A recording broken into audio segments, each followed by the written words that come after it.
But the reality is a lot of these owners are just eating those increases, but they're not increasing anything themselves. And the biggest fight I have is on labor rate. And it's funny, it sometimes takes me 1 hour to convince somebody to raise their labor rate if it was too low. And sometimes it takes me 3 months to get them off the schneid to say, okay, I'm tired of hearing from you. I will raise my labor rate. And inevitably, I always hit them at the end of that week after they've had their labor rate increase. And I said, did one customer say anything? And they go, no, nobody said boo. Well, it's a miracle. Welcome to the Gain Traction Podcast, the official podcast for tire business. I am Mike Edge, your host, and I have the privilege of interviewing the tire dealers, shop owners, counter sales reps, technicians, industry executives, and other thought leaders of our industry. This episode is brought to you by Tread Partners. Tread Partners is the leading digital marketing agency that specializes in digital marketing for multi-location tire and auto repair shops. Tread Partners works with clients that have hundreds of locations down to 5 locations. Get a professional, unbiased opinion and let Tread Partners review what you're doing. It starts with a simple conversation. To contact Tread Partners, visit treadpartners.com. So let's get started.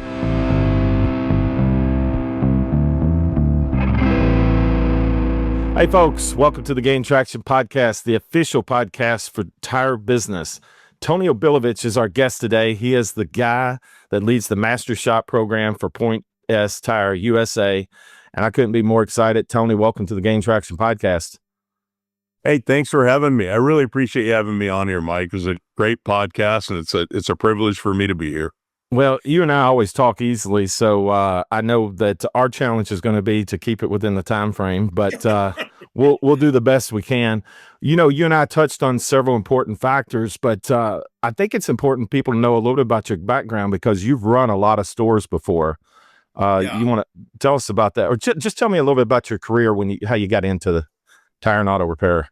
Yeah, I got into out of college, and when I was done with football, I was just basically working in a warehouse, and a family friend told me that there was a retread company looking for an outside salesperson. It was a family friend we knew. I grew up near them, and so I went to work in the giant tire retreading industry for about 5 years.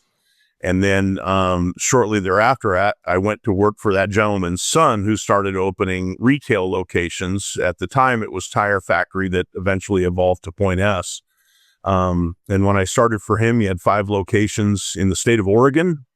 And when I was done working there in 2021, I was overseeing 18 locations in Oregon and then helping his expansion out in the northeast of the country and so on and so forth. So I've been a part of a team that grew very quickly to the locations that we had, and overseeing a lot of retail on the day-to-day operations of that was it was an incredible experience for me.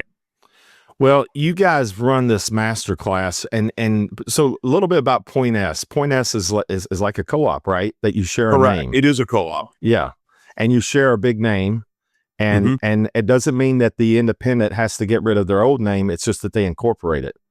Yeah, if you were Mike's Tire and then you joined Point S, you'd be Mike's Point S Tire and Auto. Yeah. And so that's basically what would happen is if you joined, you would change a few colors and you would keep your name, but just add the Point S to it. We try and make that very seamless for people so they don't lose, because many of the people that are in Point S are second, third generation people. Yeah. They don't want to lose that name they've worked so hard to build up. Amen. And what's cool about it though is because there's a lot of different groups that, you know, let's say dealer organizations that try to create, you know, buying power basically. But you guys are trying to also put a little bit of a brand with it, right, nationally, so that there's leverage. But then at the same time, I think it's so cool that you guys have you as an instructor to literally go in and I'm here to make your job easier and help you make more money, basically. And it's all part of the deal. Well, I think between our CEO and COO, Walter Liebeck and Clint Young, they realized very early for us to be a co-op, and probably part of the reason that we're growing as fast as we are, we're one of the fastest growing chains, is we have leadership like that says, let's not just be something that you paint your store and you get maybe some better buying power. Let's offer other services like in-house consulting, because the reality is, some of these second and third generation owners, they did it as their parents did it. And they never went outside of their bubble to learn any different techniques, new techniques. And it's not wrong they don't know those other techniques. That's just how they've done it for a lot of years. Yeah. And so to be able to bring someone like me in to help advise people on maybe a different way of doing things, but it's only in-house for Point S, I think has been a great thing. I can tell you right now, the customers that I've dealt with have been exceptionally happy. And you got a great story. There's one of them I want you to share without mentioning names, but there's a lady that basically took over a store that her dad had, right? And he had run it for years. He had been a member of Point S or the tire factory for a long time. And then all of a sudden, boom, it's in her hands. And not that she didn't know the business, but now since she had to run the business, right?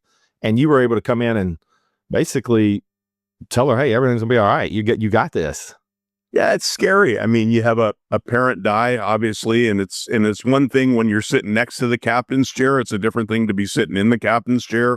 And she was afraid at that time because her dad had worked very hard to build this great business. He really invested his time into his people at the time. And Mickey was nervous about that without saying names, right? Hopes. Anyhow, she's a saint of a lady. She was nervous about what direction she was going to be able to take it. And she very quickly realized, I think I was able to show her that you've got this, you're fine, you know more than you think. And then we just implemented some basic changes in there on the infrastructure of what people need to have and what expectations they need to live to. That's the best way for an owner to do it. People get very wound up in personalities and stuff. We still have expectations for the job. Yeah. And so when she set those expectations, she actually has exceeded everything her dad has ever done financially. Man, that is so phenomenal. And she's a great person, so she deserves it.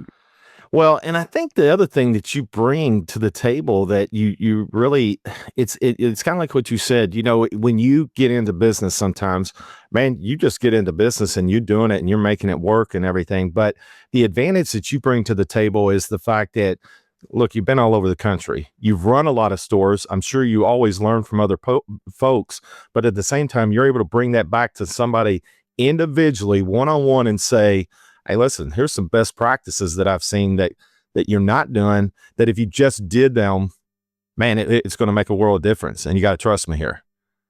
That's, the biggest thing I stumble into that's a pint a pound the world around is troubling employees.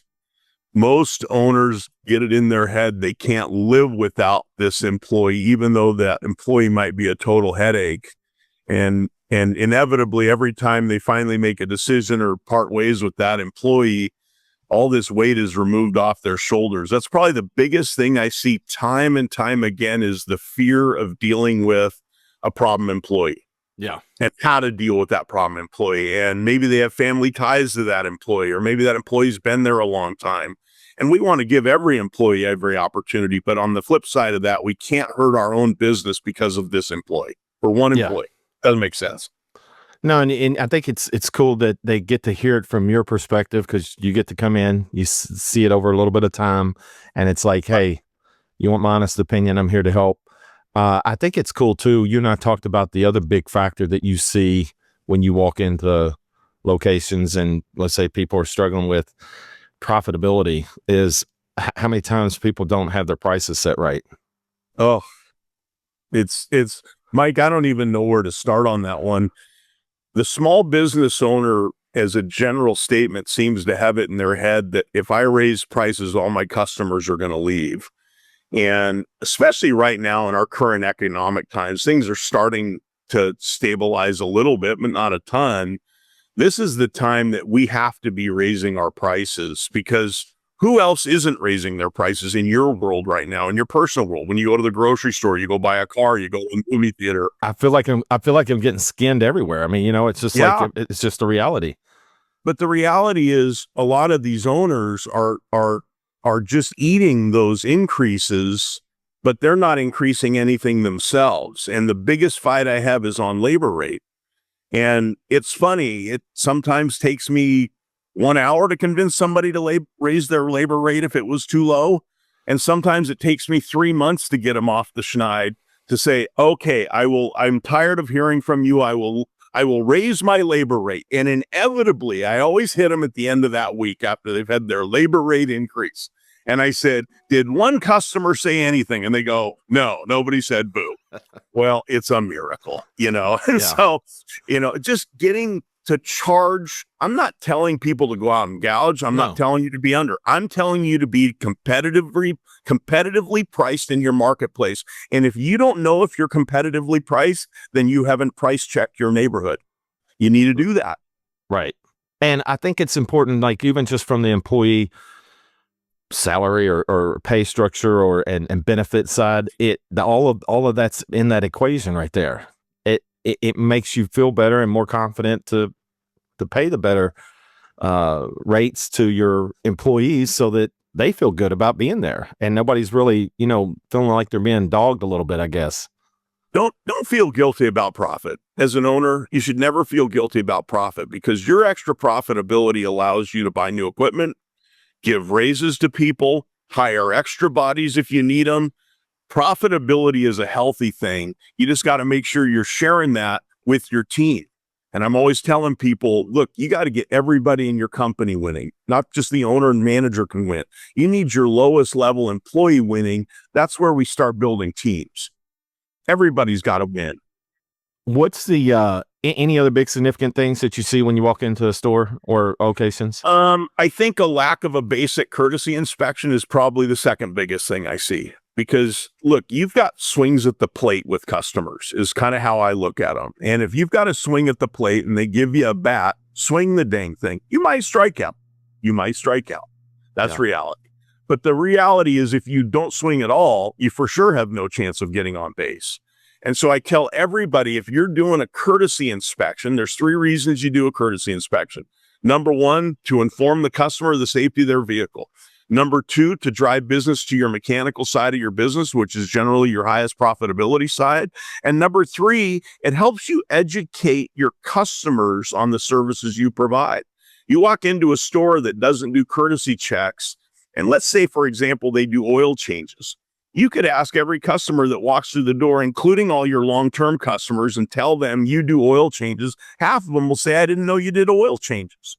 You're not educating your customer base because I want those customers to come to me for all those services. But if they don't know you provide that, how would they know to come to you? And you got it right there at the captured market. It is strange that you do that. I had an owner tell me one time, he said a guy was leaning on a stack of tires he had. And he literally asked the question, do you sell tires? And he's like, I just assumed everybody knew. And he said, at that time, we didn't have it in our name.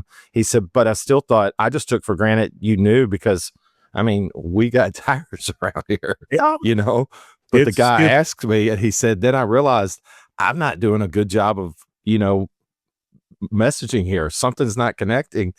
That's right.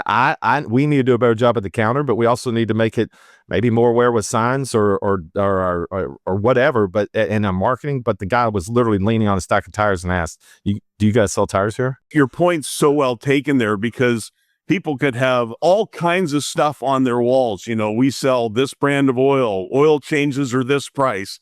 And people go, do you guys do oil changes? And you got all this stuff up there. So again, it comes down to you speaking to that customer. So a courtesy check is just the fundamental way to start that conversation. And it is so important because, when you're in a stressful situation, which let's face it, a lot of customers are, they don't want to spend money. They didn't wake up today saying, man, I can't wait to go buy a set of tires today, or I can't wait to get this check engine light fixed or whatever. They're literally dialed in on that one issue and they got another major issue that they have to take care of at the same time. And most of them, at least I feel this way, are not going to feel bad. If like you say, if you bring it up the right way and you present it the right way, they're going to be glad you brought it up. They don't want you not to tell them something. At least I don't. I know if I'm getting my wife's car inspected, please just tell me what we got to do because she's going on a road trip with friends or my kids or something like that. I want it all checked out. Yeah, I think the biggest thing is at Point S, we really try and push the one-stop shop. Heck, I'm in the business and I hate car day.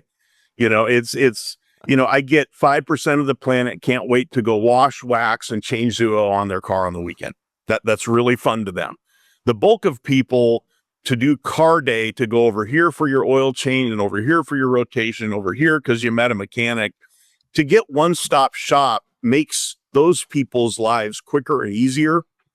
Oh, It's yeah. just more efficient, because to go spend half my day going to all these places to do something that, I've worked hard all week. I want to go to the beach or go to the camping or whatever I want to go golfing, whatever I want to go do, instead of car day.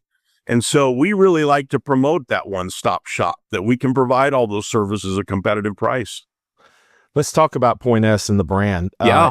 It's a great brand. I've really gotten to know you guys. You guys do such a great job of it appears to me, of just picking the right people to be part of the brand. I mean, I know you get inquiries here and there, and you're always interested in more, and you're interested in growing the name, but you are selective, aren't you? Yeah. I mean, we're a family.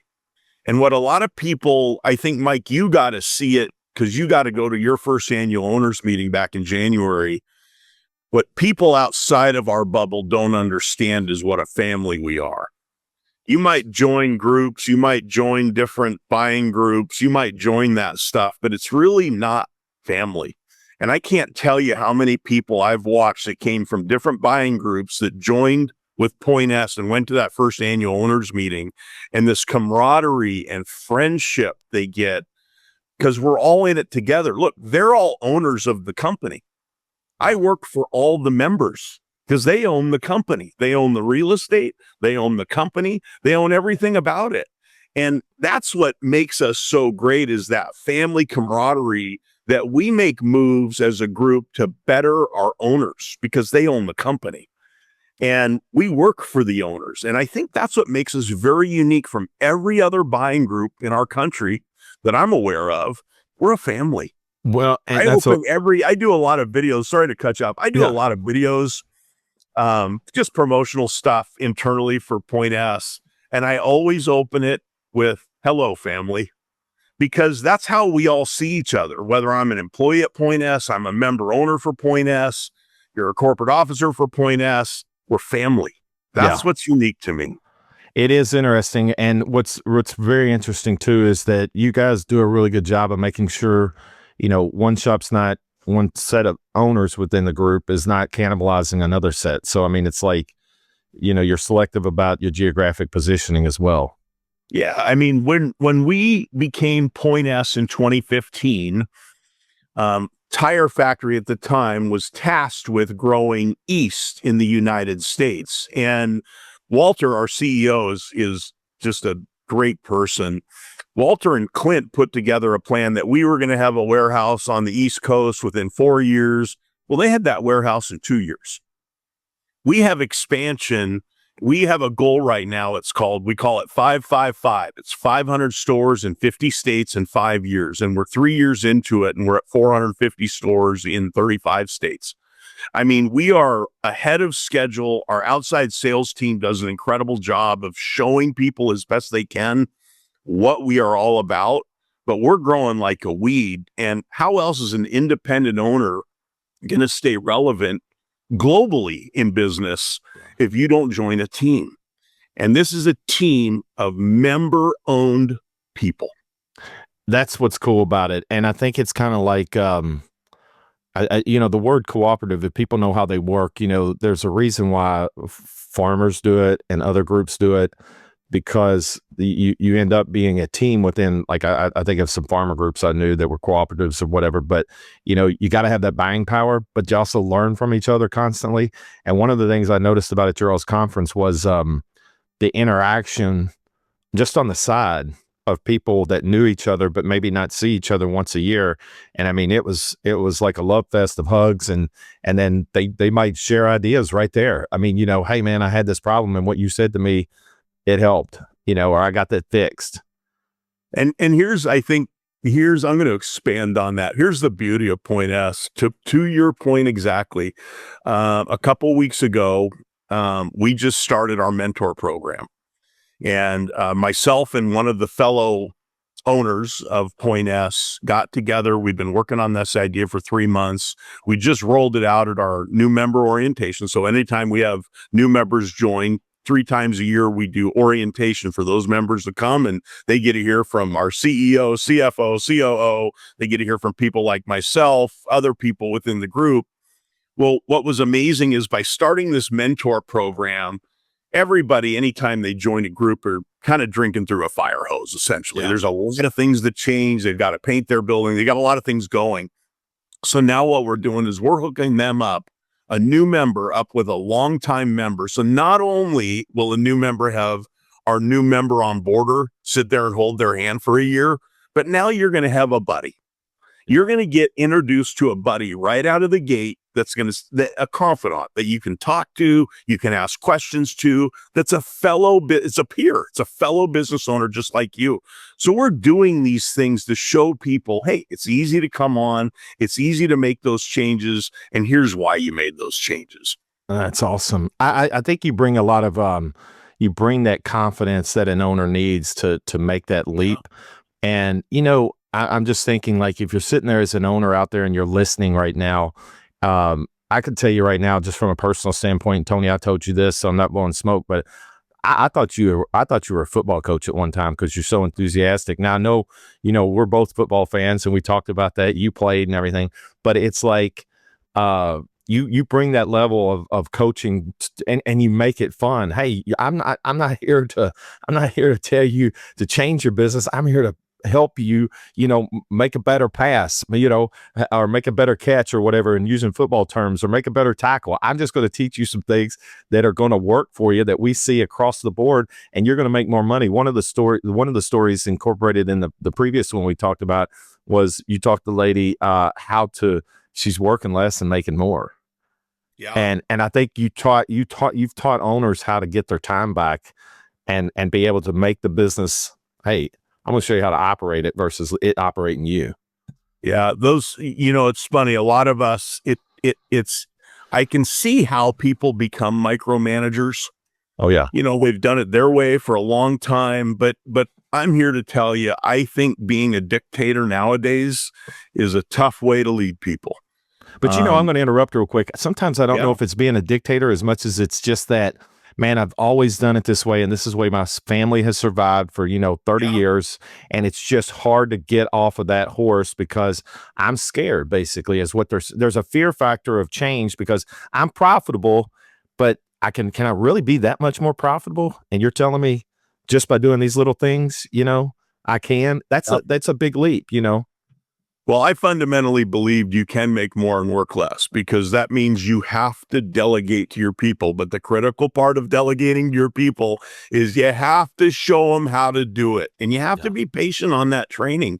Remember, most of these owners, they learned it over years of whether they were a young kid and they were just spending time in their parents' shop or whatever it was. And they learned that over many years of time. Well, you're asking someone to learn something, yet we're not willing to invest in the training of that person or the patience that it takes to train that person. But nobody will argue me that if I took all your employees up one level and made them one level better, does your life get easier? Yes, it does. 100%. Because you have more responsible people around you, and that's why you set expectations. That's why you train, is to grow your people. And that's the biggest thing I encourage in my program that I run, Master Shop, is if we grow our people, your life gets easier. And one of my most proud moments was, and I've got a lot of them with people I've worked with, I was able to see a P&L over the previous year. So the time that person was with me from the time before, they actually kicked out $30,000 more in bonus money, and yet their net profit was up $180,000.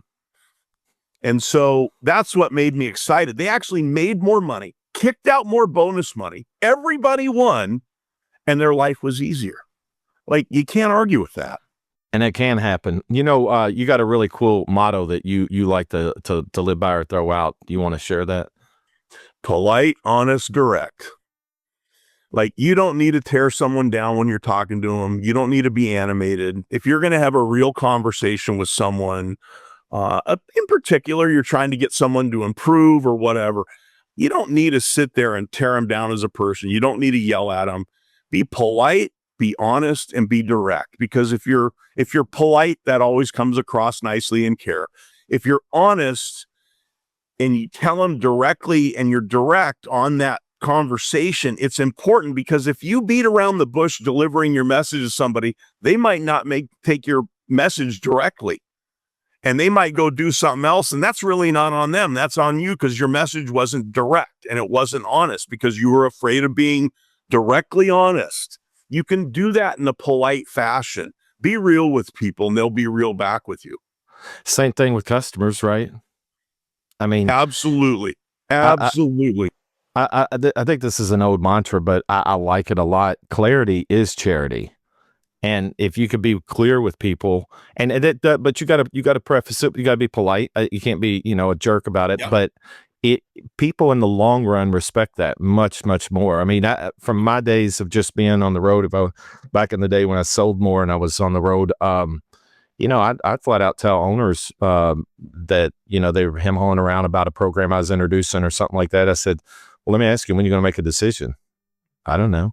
Well, let's put a time frame there, because I want you to know my time's just as important as your time to me. I mean, and if we can be clear with each other, I've given you everything you need to know, and no is the second best answer you can give me. So I just, I want to be upfront with you that I want to help you, but if you don't want the help, hey, you're not going to hurt my feelings. And it's the number one thing salespeople are afraid to do: ask for the sale at the end of their pitch. It is, and nobody wants to hear the word no, but that's really essentially, it's okay. And I think in dealing with employees, it's just be upfront with people. And like you said, if you're not direct and they make a mistake, you made a wrong assumption that they knew it. In a lot of years managing stores, I learned very quickly that, look, if you're going to blow up or, go that road with people, you're going to churn through people.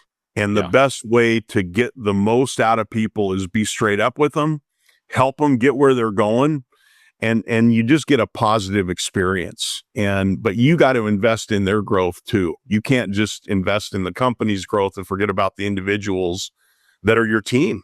Yep. That's the critical thing. Don't always focus on numbers. Focus on growing your people, because they're the ones that are going to get you there. And it'll get there. Just to let the audience know a little bit more about you, we're running up on our stop here. What's one of your favorite foods to eat, because you travel a lot? Ooh, I travel a lot. I've got to go to the South a lot lately, and I got to tell you, going to and my daughter actually lives in the South now. Crawfish boils are when you're from Oregon, you don't have crawfish boils. No. You don't have any of those flavors or anything. I got to tell you, going to a crawfish boil.